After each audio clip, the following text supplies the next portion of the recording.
Our next session is now documentation, record keeping and reporting requirements for compliance. And our speaker is Deepti Kumari. She is Transplant Coordinator, Soto, Haryana.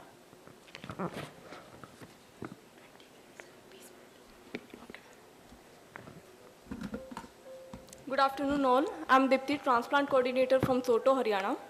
Many of us talk our call regarding the hospital issues, but I think this is the first time we are face to face with each other. Thanks to Paras Hospital and Mohan Foundation for giving me the opportunity.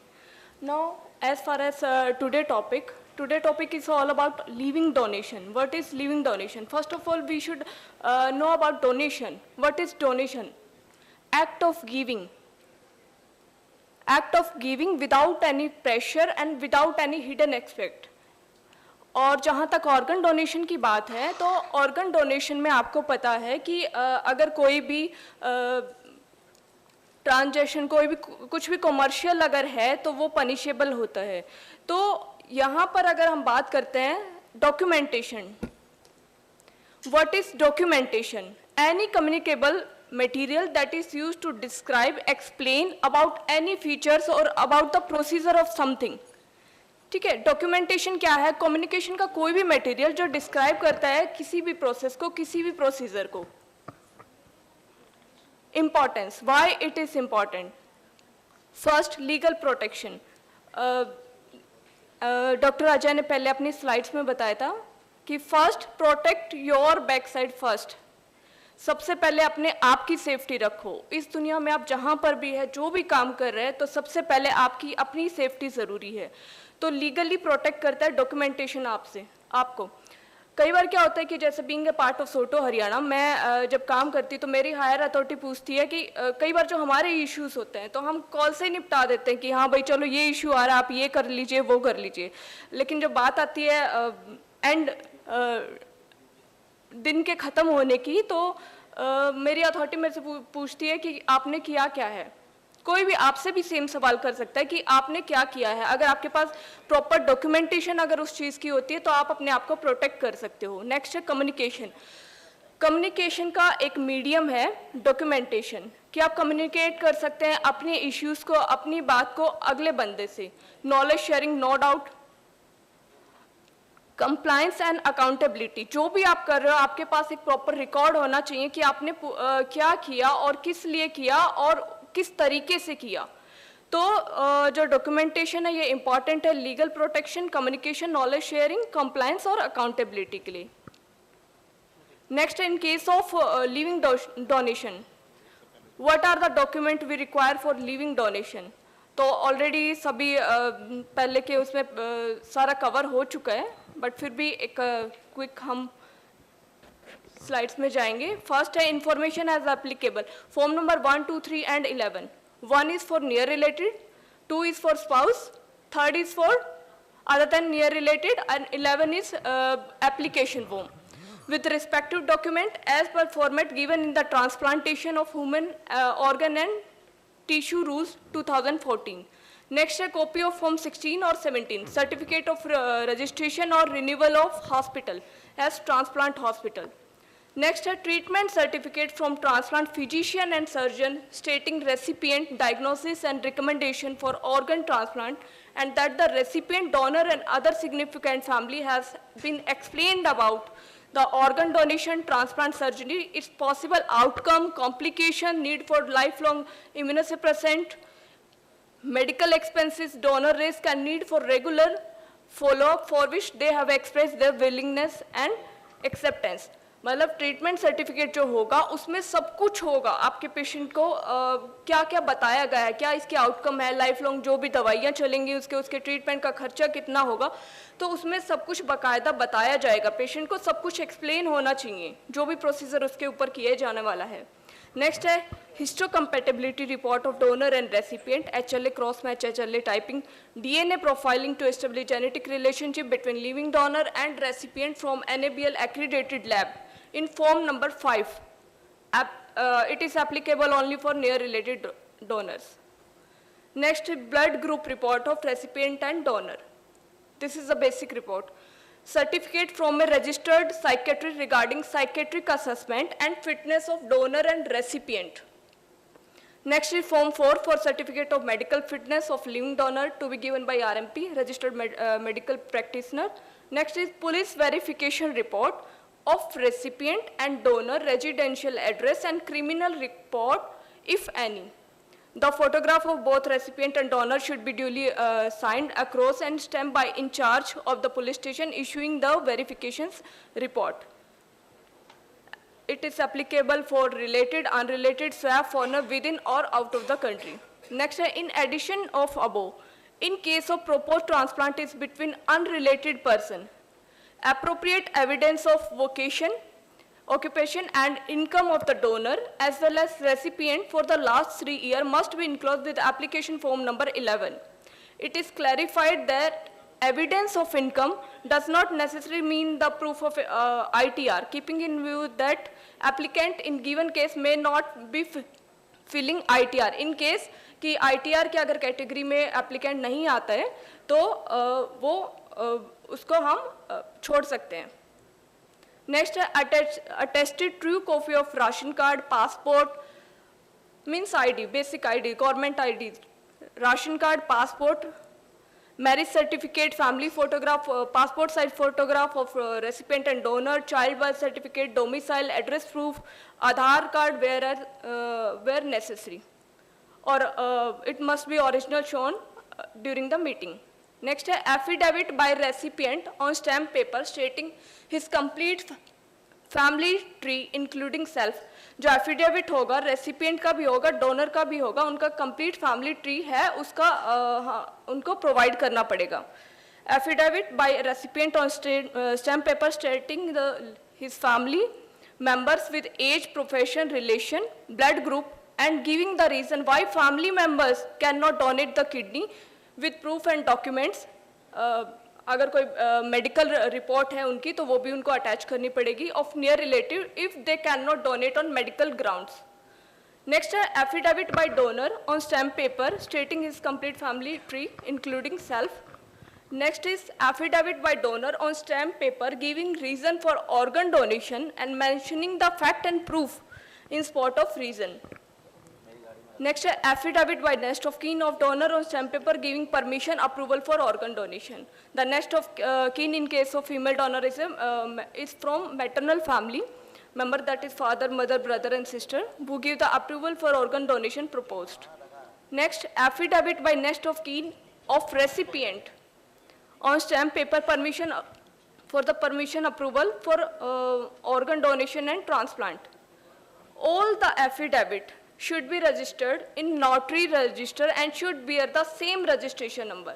कई बार क्या होता है कि fake document भी वो आपको provide कर सकते हैं, ठीक है. तो उसके लिए क्या है कि नोटरी रजिस्टर में सेम रजिस्ट्रेशन नंबर मेंशन होना चाहिए जो उनके एफिडेविट पर है, वो एक प्रूफ होगा आपके लिए भी. It should also indicate the name and sign of the person identifying the person making the affidavit. Next, from maiden name attach marriage certificate, school living certificate or gazetted copy of change in name, if any. Next is income particulars and vocation of recipient and donor for previous 3 financial year. If recipient or donor both are not domicile of state and registered in the state from organ transplant, then Form 20, verification certificate in respect of domicile status of recipient or donor to be issued by Tehsildar or officer in charge for the purpose. It is required only for the donor other than near relative or recipient if they do not belong to the state where transplant is going to happen. In case of foreign national, registering the transplant in form number 21, certificate of relationship between donor and recipient in case of foreigner to be issued by embassy concerned. In case a country does not have an embassy in India, the certificate of relationship in same format shall be issued by government of that country. It is applicable to all Indian donors consenting to donate organs to a foreign national who is a near relative, including a foreign national of Indian origin. The Indian living donor wanting to donate to a foreigner other than near relative shall not be considered. These are the forms. Form number 1, for identify living near related donor, form number 2 for spousal, 3 for other than near related, 4 for medical fitness, 5 for genetic relationship, form 11 for approval of transplantation from living donor. Next, form 20, verification certificate in respect to domicile status of recipient or donor. Form 21 for foreigners. Here is a checklist for all of the above documents. First, letter from hospital for NOC, full history of disease. All photographs showing the relationship of recipient and donor together, form number 11. 1 for related donor, 2 for spousal donor, 3rd for unrelated, 4 by the doctor, 5 by the genetic, for genetic relationship. Form number 20, verification certificate in respect of domicile status of recipient or donor. Certificate from counselor, sarpanch, public person, proving no long-term relationship of donor and recipient. Family tree, patient, donor and recipient, donor and recipient basic investigations, DNA, HLA cross-matching reports, blood groups, HIV, hepatitis report, psychiatric clearance, birth certificate of children, police verification, affidavit by donor and recipient, affidavit from mother, father, husband, wife, brother, sister, children, attested by executive magistrate. Next, documentary evidence of identity and residence of proposed. Documentary evidence of identity and residence of proposed donor and recipient both. Next, income certificate, 3-year bank statement, authorization from the authorization committee of the state of donor as well as recipient, 2 identification marks. Next, medical reports.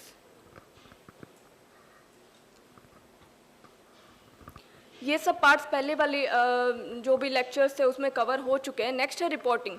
अब सवाल ये आता है कि कई लोग पूछते हैं कि मैम रिपोर्ट क्या करना है. ये आपने डॉक्यूमेंटेशन का सारा पढ़ा, सब कुछ पढ़ा, ठीक है, आपने प्रॉपरली डॉक्यूमेंट भी कर दिया. अब आप रिपोर्ट किसको करोगे और क्या करोगे? तो इसके लिए हमें नोटो प्रोवाइड करता है, हर हॉस्पिटल को, हर सोटो को एक फॉर्मेट प्रोवाइड करता है डेली डाटा का. तो ये एक डेली डाटा रिपोर्टिंग फॉर्मेट है. तो सबसे पहले आप आई थिंक सबके पास ये होगा, सबको मेल किया जाता है.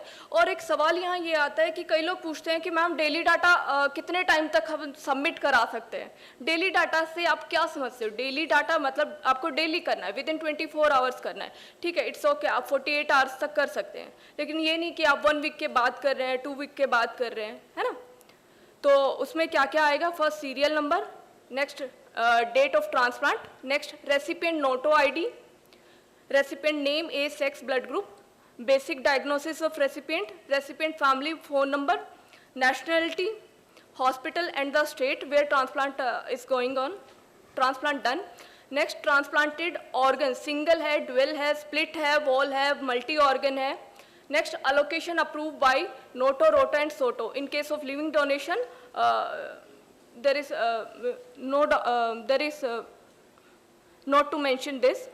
Next है donor status, living or deceased. Next है type of death in case of disease donation. इस तरह से आपको फॉर्मेट मिलता होगा, इसमें सारा होगा आपका. इसके अलावा फिर आता है बात मंथली बेसिस पर आप क्या शेयर करेंगे. मंथली बेसिस पे जो हमें डाटा शेयर करना होता है वो इस फॉर्मेट में करना होता है. First name of state appropriate authority, month and year. Next है total number of donors, living and then deceased. Living में आप मेंशन करोगे कि नियर रिलेटेड कितने थे, अदर देन नियर रिलेटेड कितने हैं, उसमें मेल कितने हैं, फीमेल कितने हैं, age paediatric below 18 years, above 18 years, gender male female और अनदर. टोटल रेसिपिएंट ट्रांसप्लांटेड, आपके हॉस्पिटल में कितने रेसिपिएंट हैं, कितनों का ट्रांसप्लांट हुआ है. फिर इसमें अलग अलग कैटेगरीज में आते हैं, kidney, liver, heart, lungs, pancreas. अगर एक से ज़्यादा ऑर्गन ट्रांसप्लांट हुए एक रेसिपिएंट को तो हम उसको एक ही काउंट करेंगे, एक डोनेशन ही मानी जाएगी वो. नेक्स्ट है total number of foreigners transplant cases. तो उसमें हम डिटेल्स देंगे लिविंग डोनर ट्रांसप्लांट में, number of transplant cases, country of origin. Both foreigners, donor recipient, 1 foreigner वो मेंशन करेंगे, 1 foreigner only foreigner recipient and Indian donors. अब आप ये रिपोर्टिंग करोगे किसको, आपकी हायर अथॉरिटी कौन होगा? तो कुछ ईमेल एड्रेसेस हैं जो आपके लिए इंपॉर्टेंट है, आप इसकी फ़ोटो भी ले सकते हैं। तो उसमें सबसे पहले बात आते हैं SOTO Haryana, in case of Haryana. तो सोटो हरियाणा में जो हमारी ईमेल आईडी है वो है soto.haryana@uhsr.ac.in। ट्रांसप्लांट कोऑर्डिनेटर मी miss Dipti, nodal officer doctor Sukhbir Singh. ये बेसिक चीज़ें हैं जो आपको पता होनी चाहिए अगर आप किसी जगह पर काम कर रहे हैं, किसी स्टेट में काम कर रहे हैं, किसी एरिया में काम कर रहे हैं। नेक्स्ट है अप्रोप्रिएट अथॉरिटीज़। तो जैसे कि डॉक्टर सुखबीर ने बताया, हरियाणा में 2 अप्रोप्रिएट अथॉरिटी हैं, DGHS पंचकूला और नेक्स्ट है डायरेक्टर PGIMS रोहतक। तो आपको पता होना चाहिए कि आपका डिस्ट्रिक्ट किस अथॉरिटी के अंडर आता है। कुछ डिस्ट्रिक्ट पंचकूला के अंडर है, कुछ PGIMS के अंडर है, ठीक है। अप्रोप्रिएट अथॉरिटी का जो एड्रेस है डायरेक्टर PGIMS का director.pgims@uhsr.ac.in, DGHS Panchkula DGHS PM branch@gmail.com। फिर उसके बाद आता है रोटो north, ROTTO PGIMR Chandigarh @gmail.com, director NOTTO. Then IT NOTTO, अगर आपका IT से रिलेटेड कुछ रजिस्ट्रेशन से रिगार्डिंग कुछ इशू आ रहा है, कहीं आप स्टक हो गए, तो आप IT नोटो को मेल करोगे but through SOTTO. Helpline number है, अभी सोटो की कोई हेल्पलाइन नंबर नहीं है, तो आप नोटो की हेल्पलाइन नंबर यूज़ कर सकते हो।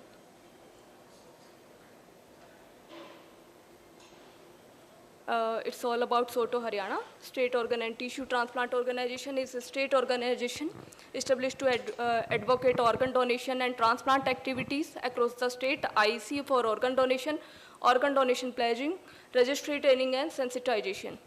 अब आपको पता होना चाहिए कि सोटो हरियाणा का ऑफिस कहाँ है, क्योंकि मेरे पास कॉल आती है कि मैडम सोटो हरियाणा में आना है, आए कहाँ? ठीक है, तो सोटो हरियाणा है, PGIMS रोहतक में है, MS ऑफिस A ब्लॉक, कमरा नंबर 17 एंड 15, ठीक है। और अगर आपका कुछ रजिस्ट्रेशन से रिगार्डिंग कुछ इश्यूज आते हैं तो आप डायरेक्टर ऑफिस, आपकी जो MG ब्रांच है वो आपका डील करते हैं लाइसेंस के रिगार्डिंग, तो आप वहाँ जा सकते हैं, उनसे बात कर सकते हैं। बाकी सोटो हरियाणा है फेसबुक, ट्विटर और इंस्टा पर, ये हमारे IDs हैं। आप सब लोग प्लीज़ फॉलो ज़रूर करिएगा इसको, ताकि आपको सोटो हरियाणा से रिलेटेड जो भी इंफॉर्मेशन है वो आपको टाइमली मिल सके और हमें भी आपके बारे में जानने का मौका मिले। बहुत सारे लोग यहाँ ऐसे हैं जिनके बारे में हमें फेसबुक और इनसे ही पता चला है, ठीक है। और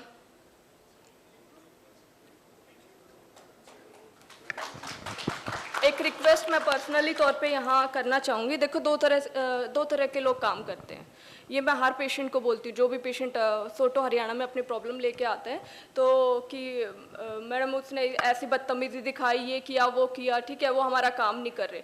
तो आपका कम्युनिकेशन का तरीका और IPR आपका ऐसा अच्छा होना चाहिए कि बेशक उनका काम, जैसे डिजीज़ की अगर वेटिंग लिस्ट में पेशेंट ने नाम दर्ज करवा रखा है, तो भले ही उनका नंबर आए या ना आए, वो डिपेंड करता है सिचुएशन पे कि आपके पास केस कितने आ रहे हैं, लेकिन आपसे इतना खुश होके जाए, इतना इम्प्रेस होके जाए, आपकी हॉस्पिटल की इमेज ऐसी होनी चाहिए कि वो आगे चल के भी लोगों को इसके बारे में बताए, पॉजिटिव रिस्पॉन्स दे। तो हम डोनेशन की रेट इस तरह से भी बढ़ा सकते हैं। ये मत समझिए एक मतलब केस आपने कर दिया, ठीक है, ओवर। वो केस घर जाके भी डिस्कस करेगा आपके बारे में, आपके हॉस्पिटल के बारे में। तो टोटली आपके ऊपर डिपेंड करता है कि आप वो कैसे बना के चल रहे हो उनके ऊपर, ठीक है। और लिविंग के साथ साथ प्लीज़ डिजीज डोनेशन को भी इंक्रीज़ करने में थोड़ी हेल्प करिएगा, ठीक है। वो डिपेंड करता है आपका कम्युनिकेशन का तरीका कैसे है। डॉक्यूमेंटेशन में आपको दिमाग की ज़रूरत है, और अगर आप डिजीज़ के केस में जा रहे हैं तो उसमें आपको ज़्यादा दिल से काम करने की ज़रूरत है। Thank you.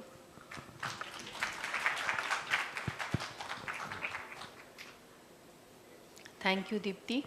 Any questions for Deepti? Okay. So I would request Dr. Gupta, Dr. PN Gupta, to please felicitate Deepti.